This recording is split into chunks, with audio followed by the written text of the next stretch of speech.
Oke, baik. Assalamualaikum warahmatullahi wabarakatuh. Selamat sore semuanya. Eh, saya Ahmad Muhtadi Angkuti, peserta ARM 001. Dengan ini mendapat tugas untuk mencoba membuat regresi dengan menggunakan RStudio.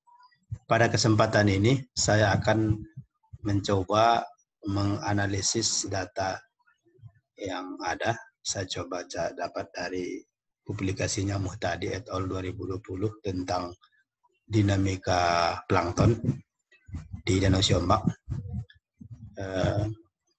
Saya akan menggunakan data yang ada adalah kelimpahan plankton yang dipengaruhi oleh beberapa faktor air, termasuk oleh zooplankton. Nah, berarti karena ada beberapa faktor, dalam hal ini disebut dengan regresi linear berganda. Pada umumnya, regresi merupakan tools atau statistik yang hampir selalu digunakan dalam terutama kajian dalam bidang terutama perikanan atau dalam bidang eksak. Bahkan sosial pun selalu menggunakan ini karena regresi dapat melihat hubungan antara variabel bebas dengan variabel tak bebas. Nah, apa itu regresi? Regresi merupakan alat ukur yang digunakan untuk mengetahui ada tidaknya korelasi antara variabel. Nah, perlu diketahui atau perlu diingat bahwa regresi berbeda dengan korelasi. Kalau korelasi hanya melihat hubungan, sementara regresi itu dapat menduga hubungan tersebut. Juga korelasi itu dapat dibolak-balik, X dengan Y dengan X. Artinya timbal balik. Sementara kalau regresi itu sebetulnya hanya satu arah, dalam artian X variabel bebas mempengaruhi Y variabel tak bebas. Tidak bisa dibalik. Y variabel tak bebas mempengaruhi X variabel bebas. Nah, kalau di korelasi bisa. Dengan demikian ya regresi ini adalah alat ukur yang menduga hubungan variabel tak bebas dengan variabel bebasnya. X mempengaruhi Y. Nah, dalam hal ini X itu bisa 1, bisa 2, 3, dan seterusnya. Kalau 1 ya disebut dengan regresi linear sederhana. Sementara kalau 2 atau lebih disebut dengan regresi linear berganda.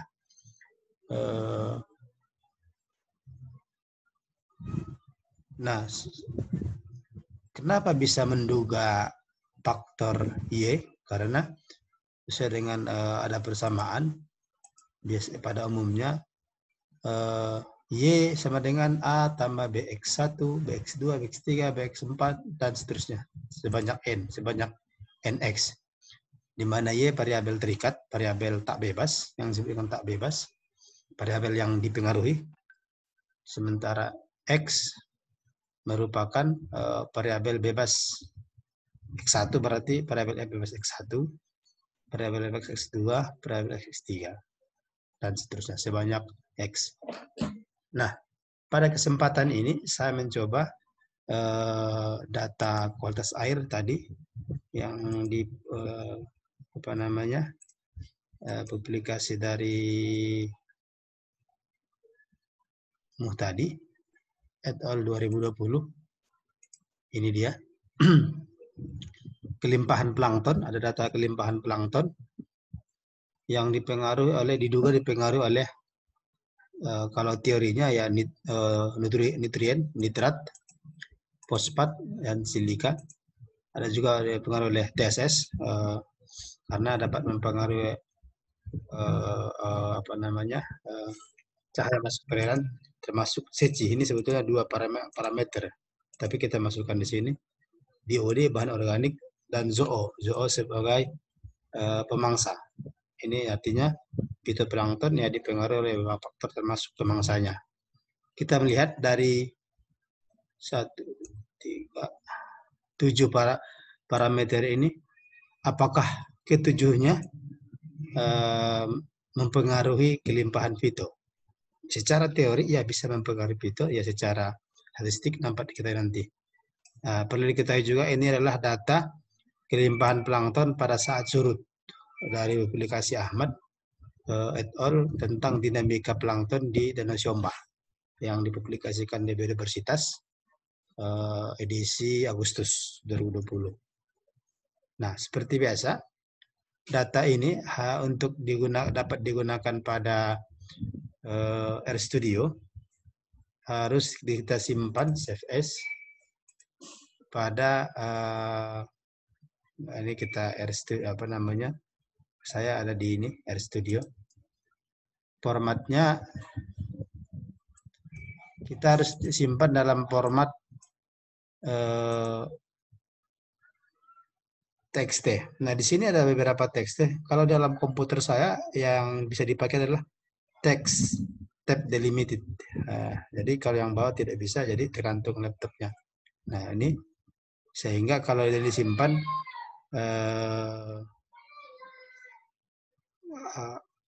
akan dapat seperti ini. Nah, nanti di apa namanya ya di notepad ini hasilnya ini dia di ininya Peto, TSS, BOD, nitrat, fosfat, silika, kedalaman CC atau kecerahan, dan ZOO. Nah, dari 7 parameter ini mana yang berpengaruh? Oke. Nah, selanjutnya kita buka RStudio. Kita buka RStudio. Nah, ini yang sudah saya buka. Kita buat ini baru. Ini sudah saya tadi utak-atik apa namanya skripnya. Kita buat di skrip baru. Kita copy saja biar mudah. Ini file, new file, script. Nah, ini. Nah, seperti biasa kita karena dia simpan dalam TXT setwd ya, saya simpan di disertasi RStudio. Jadi filenya kita panggil, saya sebut dengan ini, sorry, ini dia.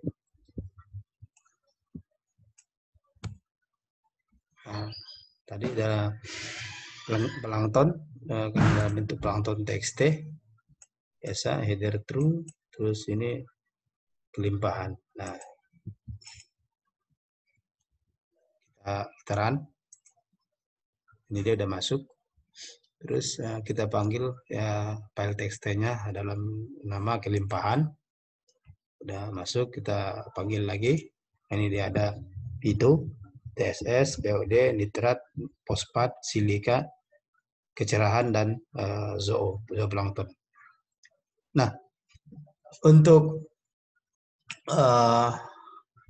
membuat regresi kelimpahan Peto yang dipengaruhi oleh 7 parameter ini, kita menggunakan sini regresi kelimpahan, maksudnya regresi kelimpahan sama dengan LM, linear model, terus formula, karena dia XY ini formulanya, di mana Peto diduga dipengaruhi oleh TSS, BOD, nitrat, fosfat, silika, setidis, ini sama zoo, terus koma, data, kelimpahan, karena kita ada di nama filenya kelimpahan. Kita running. Nah, ini dia, udah masuk kelimpahan formula. Terus kita summary gimana? Run. Nah, dari regresi berganda tadi, sini dapat kita lihat ini yang langsung saja, ini kan residual, tidak terlalu penting. Yang penting dalam regresi itu adalah ini. Kalau disebut, kalau di Excel atau di apa namanya SPSS misalnya, ini PPLU namanya. Intercept tidak perlu dilihat. Yang perlu adalah yang dari TSS sampai ZOO. Di sini dapat dilihat bahwa ini tanda bintang kan, kalau V-value itu dapat digunakan jika lebih kecil pada 0,05. Nah, artinya BOD, TSS, terus silika, sama setsidis. Ada hanya 4 parameter yang mempengaruhi, yang signifikan ya, yang signifikan mempengaruhi kelimpahan fitoplankton. Sementara zoo tidak signifikan, termasuk nutrien. Nah, meskipun teorinya nutrien ini berpengaruh, tapi bisa saja karena ada faktor lain, faktor kualitas airnya. Ini kondisi surut bahwa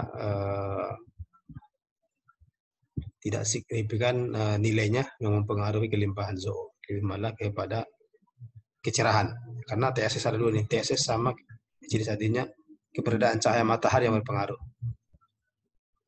Nah, ini signifikan pada 0,01, bahkan seci sama ini seci TSS sama BOD signifikan pada 0,1. Sementara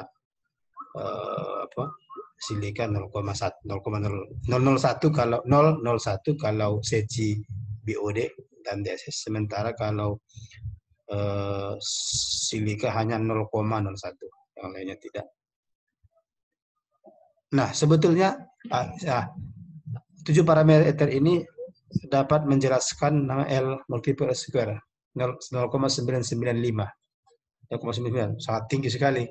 Sangat-sangat bagus sekali. Ini 99% dipengaruhi oleh ketujuh faktor ini. Ini kalau kita korelasikan, dikuadratkan, di akar kuadratkan, itu pasti 0,099. Sangat bagus sekali. Nah, bagaimana sebetulnya ini bisa kita koreksi atau bisa kita ini sebetulnya sampai mana yang paling berpengaruh? Ini jelas sudah kelihatan sih 4, tapi kalau kita hilangkan yang tidak berpengaruh ini, apakah R-score-nya ini tetap tinggi? Jadi saya mencoba, namanya ini kan metode lack of fit. Jadi kita hilangkan satu nih, yang dimulai dari yang paling besar ini, P4 0,331. Jadi saya buat, jadi kita hilangkan di sini P4-nya udah nggak ada. Jadi tinggal 6 parameter. Coba kita running. Terus summary. Nah, jadi tetap yang lain sangat signifikan. TSS, BOD, nitrat tidak signifikan dengan 0,08 seperti yang di persamaan sebelumnya. Setsidis sangat kuat, termasuk silika. Zoo sudah di sini sudah signifikan 0,02, sementara nitrat tidak. Nah, ini dapat kita hilangkan lagi. Bagaimana kalau nitrat ini kita hilangkan? Nah, coba lagi. Ini sudah coba itu TSS, POD, sehingga udah nggak ada lagi nitratnya. Masih ada zoo. Nah, kita running. Terus running summary. Tadi sorry. Berapa R-square kalau fosfat yang dihilangkan tadi kan 0,995 yang kalau 7 parameter. Kalau 6 parameter 0,9925. Artinya hanya sedikit yang berkurang, tidak ngefek ya, kalau kasarnya. Ya, jadinya tidak masalah, berarti fosfat ya kita hilangkan, tidak masalah. Terus bagaimana dengan nitrat? Nitrat dihilangkan. Nah, ini sama ini nitrat. Semua sudah signifikan. Sekarang justru zoo tidak signifikan. Tadi padahal kalau hanya fosfat yang dihilangkan, zoo signifikan dia. Tapi sekarang dia tidak signifikan. Artinya berarti zoo pun sebetulnya tidak signifikan di sini dalam model. Nah, berapa R-square-nya? 0,98. Hanya 0,01 yang berkurang. Jadi tidak masalah, ini masih sangat kuat. Kalau di akar 2 ya masih 0,9. Sehingga dalam hal ini zoo pun dapat kita hilangkan. Bagaimana kalau zoo dihilangkan? Ada kelimpahan formula Pito, TSS, BOD, silika, setsidis. Nah, zoo-nya tidak ada. Kita running. Dia masuk. Nah, ini dia. Jadi setelah 7 parameter tadi, tinggal 4 parameter yang dari TSS, BOD, silika, sama kecerahan HCDS, di mana menunjukkan memang cahaya matahari pada posisi surut sangat berpengaruh terhadap kelimpahan fitoplankton. Di sini sampai 0, signifikan pada 0,0003. Artinya sangat signifikan. Artinya pada kondisi surut cahaya matahari sangat berpengaruh terhadap atau intensitas cahaya matahari masuk ke perairan sangat berpengaruh terhadap kelimpahan fitoplankton.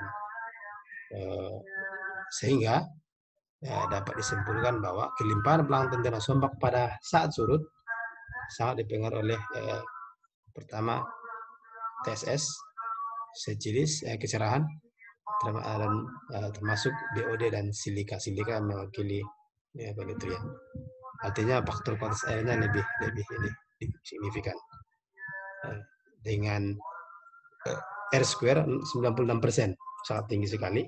Kalau dikuadratkan pun masih 0,09. Hanya berkurang 0,03 dengan 7 parameter. Artinya 4 parameter ini sudah sangat kuat mempengaruhi kelimpahan fitoplankton di Danau Sombak pada kondisi surut. Karena kondisi pasang beda lagi. Berdasarkan publikasi yang saya lihat, ya, ini publikasinya ini square lagi ini lagi.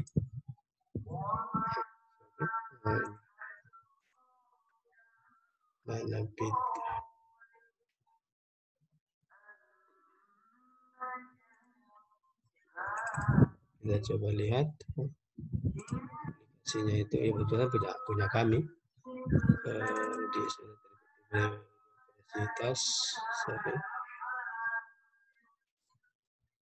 ini draftnya tapi sudah terbit. Nah, ini dia. Ini pada kondisi pasang, ini pada kondisi surut. Artinya berbeda. Pada saat pasang tetap TSS,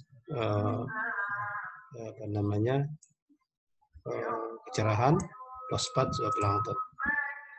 Saat surut TSS, kecerahan, BOD, silika.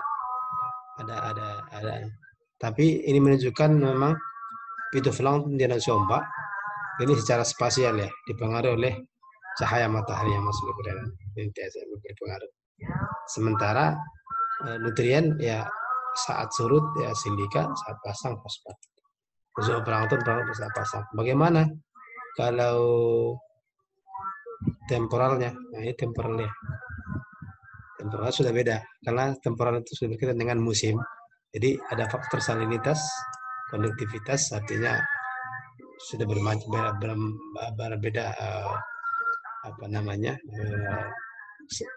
kelimpahan sama komposisi spesiesnya, ada debit pengaruh. Barangkali itu. Terima kasih. Assalamualaikum warahmatullahi wabarakatuh.